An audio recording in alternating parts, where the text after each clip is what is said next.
Hello guys, आप सबका मेरा यूट्यूब चैनल बीएड एजुकेशन में हार्दिक अभिनंदन है। आप सबको मेरा प्यार भरा नमस्कार। आज का हमारा टॉपिक है गुप्तकालीन अर्थव्यवस्था। आज हम इसके बारे में चर्चा करेंगे कि गुप्तकालीन अर्थव्यवस्था कैसी थी, किन चीज़ों पर टिकी हुई थी, वहाँ की अर्थव्यवस्था का मुख्य आधार क्या था। गुप्तकाल में अर्थव्यवस्था के क्षेत्र में महत्वपूर्ण परिवर्तन हुए तथा एक मजबूत आर्थिक ढांचे का निर्माण हुआ। कृषि उद्योग एवं व्यापार का इस काल में अत्यधिक विकास हुआ।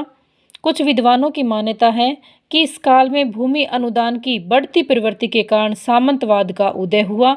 सामंतवाद होता है यानी किसी बड़े राजा के अधीन छोटे राजाओं को वो सामंत कहते हैं।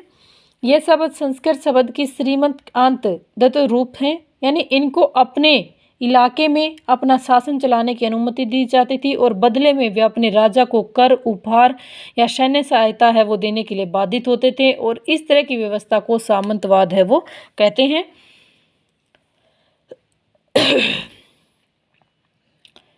सामंतीय अर्थव्यवस्था को देश की अर्थव्यवस्था के विघटन का संकेत माना जाता है। दूसरी तरफ कुछ विद्वानों ने कृषि उद्योग एवं व्यापार में अद्वितीय उन्नति के कारण गुप्त काल को क्लासिकल युग माना।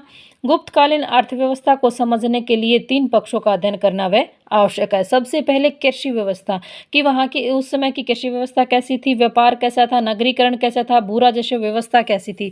हमें इनको जानना अति आवश्यक है अगर हमें गुप्त काल की अर्थव्यवस्था को जानना है। सबसे पहले कृषि व्यवस्था। कृषि प्रधान देश होने के कारण भारत की आर्थिक दशा रीढ़ की हमेशा कृषि रही है कि आज भी हमारा भारत देश है वो कृषि प्रधान देश है। और गुप्तकाल के समय की अगर हम बात करते हैं तो उस समय में भी हमारे देश की जो अर्थव्यवस्था थी वो कृषि थी। रीढ़ की हड्डी है वो हमारी कृषि ही थी। कृषि पर कृषि से ही हम अपनी आजीविका है वो कमाते थे। गुप्त शासकों ने भी मौर्यों की तरह कृषि के विकास की तरफ ध्यान दिया। इस काल में भी राज्य के आय का मुख्य साधन भू राजस्व ही था। गुप्तकालीन कृषि व्यवस्था की जानकारी स्मृतियों, व्रत संहिता, अमरकोश एवं कालिदास की रचनाओं एवं अभिलेखों से होती है। गुप्तकालीन कृषि व्यवस्था की मुख्य विशेषताएं हैं। सबसे पहले है कि भूमि की किस्में कि कौन कौन सी किस प्रकार की भूमि थी, जैसे उर्वरा, ऊषर, मरु, किला, कच्छ, सक्रा, सक्विति, नदी मात्रक एवं देवमात्रक।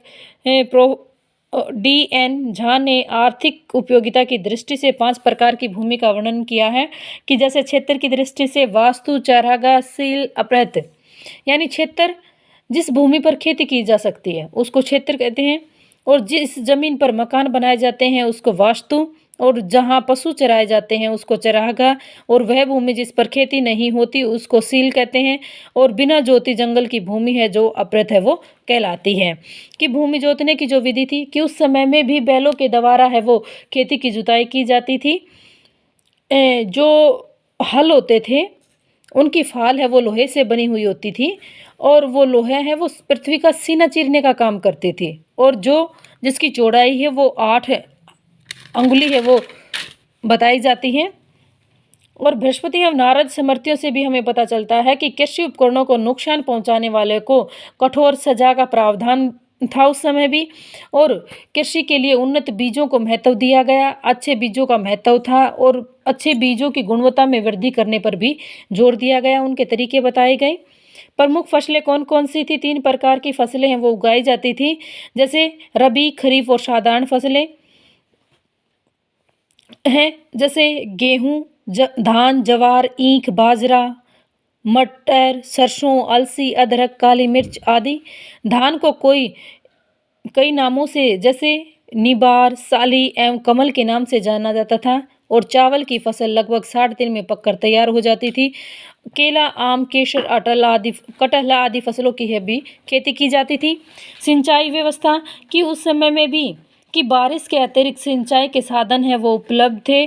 कुछ व्यवस्थाएं की गई थी जिनसे हम अपनी कृषि की अच्छी पैदावार है यानी फसल की अच्छी पैदावार है वो प्राप्त कर सकें। उसके लिए सिंचाई व्यवस्थाओं पर भी महत्व दिया गया था। कालिदास के रघुवंश तथा व्रत संहिता के अध्याय से पृथ्वी के नीचे स्थित जल की सिंचाई करने के विवरण उपलब्ध होते हैं। अमरकोश में भी सिंचाई के साधनों का उल्लेख किया गया है। जूनागढ़ अभिलेख से मौर्यकालीन सिंचाई व्यवस्था का ज्ञान होता है और परिणाम स्वरूप 2 महीने तक हजारों लोगों ने मिलकर अपार धन खर्च करके झील के बांध का पुनर्निर्माण किया और सुदर्शन झील से नहरें निकाली गई और नहरों के अतिरिक्त कुआं, रहटों, तगड़ों आदि की से है वो सिंचाई है वो की जाती थी। भूमि का स्वामित्व इस अधीन था कि राजा के भी और निजी क्षेत्र का भी था कि गुप्तकालीन में सिद्धांत भूमि का सम्राट स्वामित्व माना जाता था और समझकारों ने राजा को भूमि का मालिक बताया और मनु और गौतम ने राजा को भूमि का अधिपति कहा। गुप्त काल में हमें अनेकों भूदानों की जानकारी मिलती थी जो गुप्त शासकों द्वारा ब्राह्मणों, किसी अन्य व्यक्ति या किसी ही राज्य अधिकारी को दी जाती थी। राजा को भूमि का स्वामी माना जाता था। बृहस्पति तथा नारद स्मृतियों से उपरोक्त प्रकार के प्रमाण मिलते हैं। बृहस्पति एवं नारद स्मृतियों में जमीन की सीमाएं स्पष्ट रूप से निर्धारण करने पर भी बल दिया था कि किसके अधीन में कितना क्षेत्र है वो आता है, कहाँ तक आता है। निजी स्वामित्व यानी स्वयं का। राज की भूमि के अतिरिक्त ऐसी भूमि थी जिस पर कृषकों का निजी स्वामित्व होता था। गुप्त काल में अब छोटे छोटे कृषक भी होते थे और जो स्वयं जमीन जोतते थे। दान में दी गई भूमि पर निजी स्वामित्व होता था। भूपति कृषकों व उसके परिवारों से बिगाड़ ले सकता था, लेकिन उन्हें उससे बेदखल है वो नहीं कर सकता था। नेक्स्ट है भूदान प्रथा एवं सामंतवाद का उदय। भूदान यानी भूमि का दान करना। गुप्त काल में भूमिदान की प्रथा विकसित हुई। मंदिरों तथा ब्राह्मणों के अतिरिक्त सैनिक तथा प्रशासनिक अधिकारियों को भी उनके वेतन के बदले में भूमि दी जाती थी। मंदिरों तथा ब्राह्मणों को दान में दी जाने वाली भूमि को अग्रहा कहा जाता था और इस प्रकार की भूमि सभी करों से मुक्त थी तथा उनके ऊपर धारकों का पूर्ण स्वामित्व होता था। भूमि जोतने वाले नौकरों को वेतन के रूप में उपज का 1/5 भाग है वो मिलता था और जो नौकर खाना व कपड़ा नहीं लेते थे उनके उपज का 1/3 भाग है वो श्रम के रूप में है वो उनको मिलता था। कि गुप्त काल में जो मंदिर हैं, मठ थे, उनको भी दी जाने वाली भूमि को अस्थायी पट्टेदार लोग है वो जोतते थे। ये लोग मंदिर व मठों को मालगुजारी देते थे और इस प्रणाली का दुष्परिणाम यह निकला कि भूमि विहीन किसान अब अर्धदास है वो बनते चले गए। क्योंकि दान पत्रों से हमें इस बात का पता चलता है कि जो भूमि की दान पत्रों को स्थायित्व देने के लिए इनकी अवधि है वो सूर्य चांद रहने तक है वो मानी जाती है कि जब तक ये जीवन काल चलता रहेगा ऐसे ही उनकी आने वाली दर पीढ़ियां दर हैं वो ऐसे ही इसका काम है वो करती रहेंगी, यानी कृषक मजदूरों के रूप में वो काम करती रहेंगी। गुप्त काल में भूमिदान की व्यवस्था में विद्वानों ने भारतीय सामंतवाद के बीज का उदय होने का संकेत माना है। नेक्स्ट है भू राजस्व व्यवस्था। गुप्त काल में राज्य की आय का मुख्य साधन भूमि कर था। प्राचीन ग्रंथों में भी राजा को भूमि स्वामी माना जाता था। जो लोग राजा की भूमि पर खेती करते थे उन्हें अपनी उपज का भाग का 1/6 भाग राजा को देना पड़ता था और ये भाग प्रजा की सुरक्षा करने के लिए राजा को प्रजा द्वारा प्रदान किया जाने वाला कर था। नारद ने लिखा है कि राजा प्रजा की रक्षा करने के बदले में उपज का 6वां भाग राजस्व प्राप्त करने का अधिकारी होता है। और कालिदास ने रघुवंश में लिखा है कि तपस्वियों के तप की रक्षा तथा संपत्ति की चोरों से रक्षा करने के बदले में राजा चारों आश्रमों तथा वर्णों से उनके धन के अनुसार 6वां भाग है वो प्राप्त कर सकता था। इसको उद्रक यानी उद्रक क्या होता था कि मुख्य भूमिकर को उद्रक कहते थे। यानी प्रोफेसर एस घोषाल के अनुसार कि उद्रक स्थायी भूमि या कृषकों पर लगान लगने वाला कर था और वह भूमि उपज का 1/4 भाग होता था। उपरिकर यानी गुप्त अभिलेखों से हमें उद्रक के साथ साथ उपरिकर का भी उल्लेख हुआ है और प्लिट के अनुसार यह कर उन कृषकों पर लगता था जिनका भूमि पर कोई भी स्वामित्व नहीं था, यानी जिनका भूमि पर कोई भी अधिपत्य नहीं था। घोषाल ने इसे अस्थायी कृषकों पर लगने वाला कर है वो बताया है और उन कृषकों को स्थायी कृषक कहा जाता था। जो लोग राजा की भूमि जोतते थे उन्हें ही उनसे उत्पन्न अनाज का अंश है वो देना पड़ता था। कई स्थानों पर बुतअद प्रत्यय नामक कर का भी उल्लेख है वो हमें मिलता है। कि व्यापार, कि उस समय व्यापार क्या था, कैसे व्यापार किया जाता था, ये व्यापार का माध्यम क्या था, ठीक है ना। गुप्त काल में विदेशी आक्रमणों से मुक्ति, राजनीतिक एकता तथा प्रशासनिक स्थिरता में व्यापार का, वाणिज्य का विकास हुआ। गुप्त काल में साम्राज्य की सीमाएं भारत की पूर्वी व पश्चिमी भारत देशों के जाने वाले स्थलों के मार्ग से निकलते हैं। दूसरी तरफ कुछ आधुनिक विद्वान R.S. Sharma, D.N. Jha, M. मेटी के शोध कार्यों से ये स्पष्ट होता है कि कुषाण काल की तुलना में गुप्त काल में व्यापार का पतन हुआ था। गुप्त साम्राज्य के विभिन्न भागों में से प्राप्त लगभग 16 सिक्के के ढेरों के परीक्षण से हमें ये पता चलता है कि कुषाण काल की तुलना में गुप्त कालीन सोने के सिक्कों में सोने के अंश में कमी आई, जो गिरती आर्थिक व्यवस्था का, यानी गिरती आर्थिक अर्थव्यवस्था का संकेत थी। गुप्त काल में शुद्ध चांदी के सिक्कों को भी जो शुद्ध चांदी के सिक्के थे उनकी भी काफ़ी मात्रा में कमी थी। सर्वप्रथम चंद्रगुप्त विक्रमादित्य के शब्दों को पराजित करके चांदी के सिक्के चलाए, परंतु उनकी संख्या बहुत कम थी। उनका प्रचलन भी एक सीमित क्षेत्र में है। इस युग में चांदी का पानी चढ़े तांबे के सिक्कों का प्रचलन खराब आर्थिक स्थिति की तरफ संकेत करता है, जो हमें ये बताता है कि उस समय की जो आर्थिक व्यवस्था थी वो काफ़ी खराब थी, अच्छी नहीं थी। चीनी यात्री फहान के विवरणों से भी हमें ये पता चलता है कि दैनिक कार्यों के लिए लोग कौड़ियों का प्रयोग करते थे। आम आदमी के लिए सिक्के इनाम का साधन नहीं थे। स्थानीय व्यापार वस्तु विनिमय से होता होगा। मंदसौर अभिलेख के आधार पर प्रोफेसर एस के मेटी का विचार है कि गुप्त काल में भारत तथा पाश्चात्य देशों के बीच व्यापारिक संबंधों में गिरावट आई और इन लेखकों ने गुप्तकालीन नगरों के पतन के आधार पर तत्कालीन व्यापार एवं वाणिज्य की स्थिति का परिचायक है वो माना था। कि व्यापारिक श्रेणियाँ, कि उस समय व्यापार की श्रेणी कौन कौन सी थी। गुप्त काल में व्यवसाय और उद्योग का संचालन श्रेणियां करती थी। श्रेणी एक प्रकार के व्यवसाय अथवा शिल्प का अनुसार करने वाले लोगों की समिति होती थी और प्रत्येक श्रेणी का एक प्रधान तथा 4-5 व्यक्तियों की एक कार्य प्रणाली का सदस्य ईमानदार, वेदों का ज्ञाता, कर्तव्यपरायण यानी अपने कर्तव्य के प्रति निष्ठावान, आत्म संयमी व कुलीन व्यक्ति को ही बनाया जाता था। यानी जो व्यक्ति शिक्षित हो, विद्वान हो, जिसका आचरण अच्छा हो, वो अपने कर्तव्य को अच्छी प्रकार से समझता हो, ऐसे व्यक्ति को बनाया जाता था। वैशाली से एक व्यापारिक साहूकारों तथा सौदागरों से संबंधित संयुक्त श्रेणी की 274 मोहरें प्राप्त हुई और मंदसौर अभिलेख से रेशमी सूती बनाने वाले की तथा इंदौर श्रेणी से लिख श्रेणी का उल्लेख है वो मिलता है। आंतरिक व्यापार होता है, यानी देश के राज्य के अंदर। गुप्त काल में आंतरिक व्यापार पर 2 प्रकार के व्यापारियों का नियंत्रण था। ये श्रेष्ठी व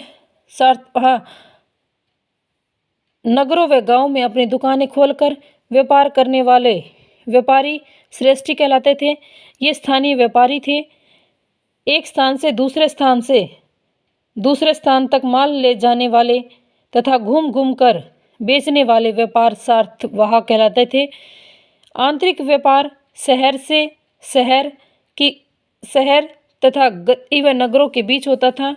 गांव यानी आंतरिक जो व्यापार होता था वो शहर से गांव के बीच में होता था और गांव में दुकानें होती थी तथा सप्ताह में एक बार हाट भी लगते थे। बाजारों में विपणि कहा जाता था और सड़क के दोनों तरफ दुकानें होती थी जिन पर लोगों के उपयोग की वस्तुएं हैं वो मिलती थी।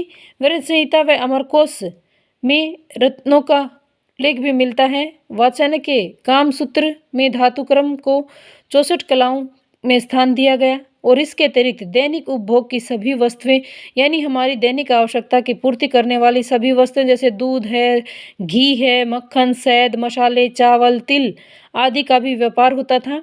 नारद एवं बृहस्पति स्मृतियों में उन इन नियमों का विवरण मिलता है। फाहान के विवरण से पता चलता है कि लोग दैनिक उपभोग की वस्तुएं कौड़ियों में खरीदते थे और कुछ विद्वानों ने इस कथन के आधार पर गुप्त काल में आंतरिक व्यापार की गिरावट का संकेत भी मिलता है। ये तो था आंतरिक व्यापार। विदेशी व्यापार यानी दूसरे देशों के साथ व्यापार। गुप्त काल में विदेशी व्यापार का हास्य हुआ था।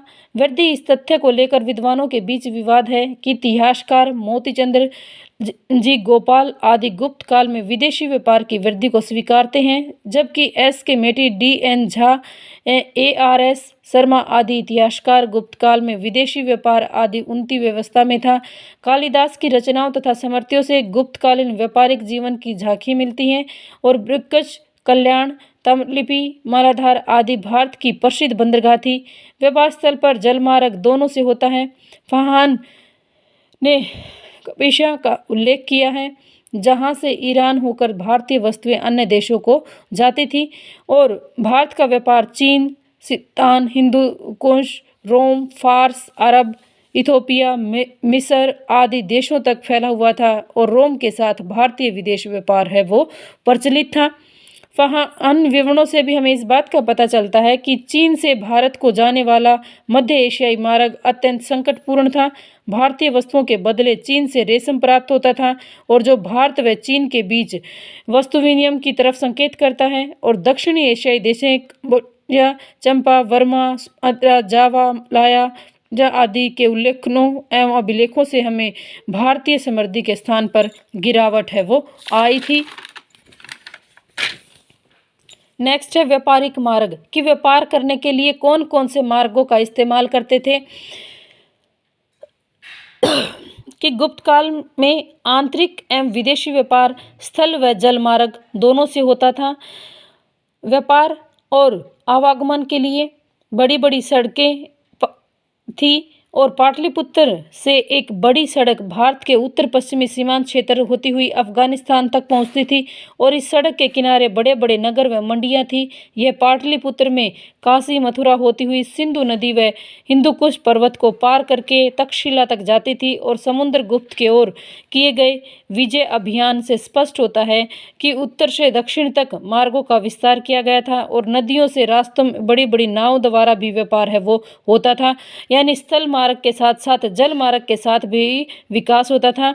जल मार्ग से व्यापार होता था। नदियों के जलमार्ग अधिक खर्चीले थे। यमुना, गंगा, ब्रह्मपुत्र, नर्मदा, गोदावरी, कृष्णा आदि बड़ी बड़ी नदियों के जलमार्ग से व्यापार होता था और नदियों के जलमार्ग समुद्र तट द्वारा बंदरगाहों से जुड़े हुए होते थे।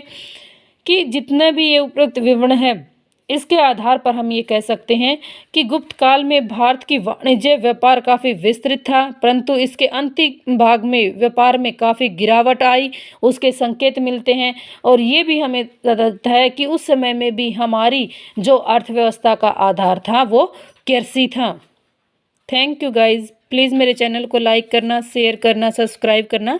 एक बार मैं दोबारा से आपको ये नोट्स है वो दिखाती हूँ ताकि कई बार कैमरा है वो इधर उधर हो जाता है तो आप अच्छी प्रकार से है वो पढ़ सकें।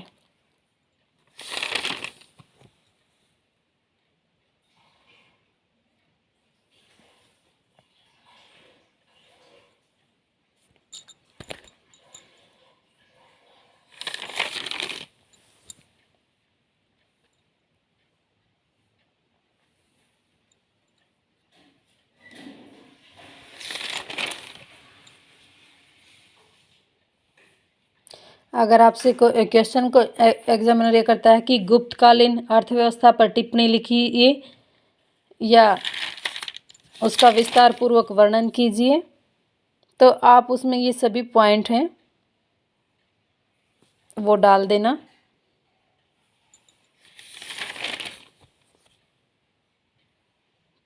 Thank you guys.